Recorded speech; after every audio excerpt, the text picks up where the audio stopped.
Hello, brilliant entrepreneur. It's Tash Corbin here, and welcome to another episode of the Heart-Centered Business Podcast. This is episode number 158, which means you can find all the relevant links and show notes for today's episode over at tashcorbin.com/158. In today's episode, I'm going to help you to nail your business messaging. So let's dive in. I'm Tash Corbin, and this is the Heart-Centered Business Podcast. First and foremost, what do I mean by business messaging? The reason why I want to make sure we clarify this is because your messaging is not copy, right? It's not one certain piece of copy or one way of writing an offer or a sales page or one email. Your messaging is an entire ecosystem. It's formed by written content, video content, the message that your brand gives off, the message that you have to share with your audience in its entirety. So we need to make sure that when we think about messaging, we're not just thinking about when you write your offer on social media and does someone buy it from you.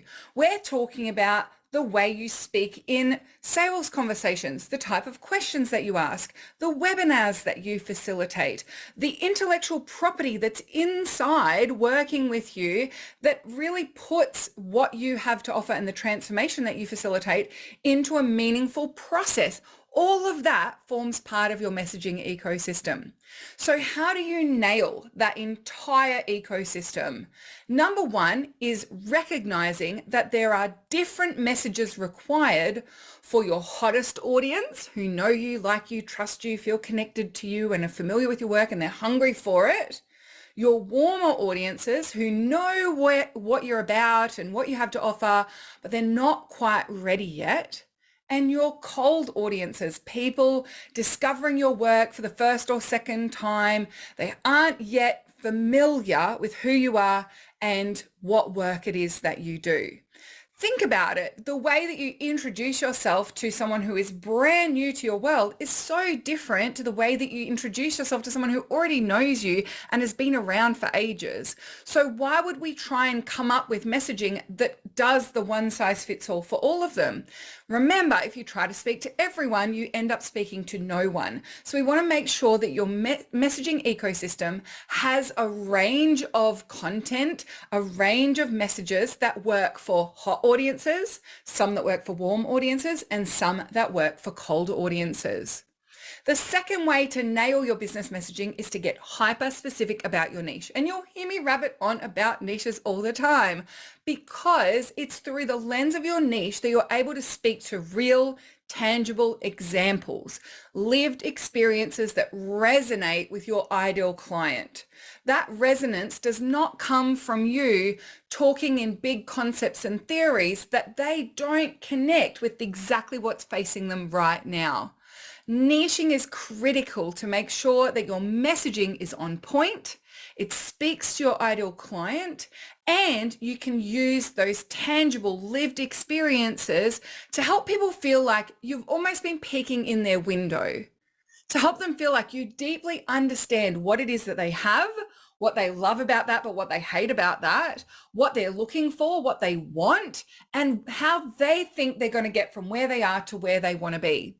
That understanding is critical for a messaging ecosystem that actually works. Third thing is to get clear and map out your value proposition. Value proposition is the gap between before working with you and after working with you, and why that is valuable through the eyes of your clients. So it's not why you think it's valuable for your clients to transform from A to B. It's why they think that it's valuable. And most people that I work with in the early stages of business are still trying to convince their audience that this transformation is valuable, when in fact your job is to understand what would make it valuable to them right now without convincing, without persuasion, without trickery, without having to walk people through a 16-step educational process. How can you connect what they want with what you offer? What they see as the bridge between where they are and where they want to be, and how you help them bridge between where they are and where they want to be. It's not a Trojan horse thing. People don't come and say, I want this. And you say, no, you need this. You know, a lot of marketers and messaging experts talk about this, like what they want and what they need. Actually, in most cases, what they want is a part of what they need. What they want is linked to what they need. There's overlap. It's not two separate things. So get clear on the before working with you, after working with you, and why that is valuable through the eyes of your clients, not through your own perspective. Map out your value proposition and you'll find that your entire messaging ecosystem up levels really quickly. And then the fourth thing to nail your business messaging is to connect with your ideal clients and have human-to-human conversations in writing and or on Zoom to refine that messaging ecosystem. When I first started my business, I assumed that one of the big reasons why my ideal client would see working with me as valuable is because they would need someone to cheer them on and help them get over their fear of failure and rejection. But actually, the biggest thing that was driving my ideal client was that they believed that if they didn't do it now, they'd never do it. And there's a very different messaging that I would put behind those two different challenges, those two different perspectives. And so what happened was I started out by talking about content on how to overcome a fear of failure and how to overcome the fear of rejection and why rejection is actually really good for us. And very quickly, people were saying to me, well, it's not that for me. What it is I feel like I've put it off forever. And if I don't do something about it now, I'm never going to do something about it. And yet I'm still finding myself stuck. I still find myself procrastinating. I still find myself making excuses. So very quickly, I refined my messaging to be more reflective of that experience. And I started to get more and more engagement, more and more inquiries.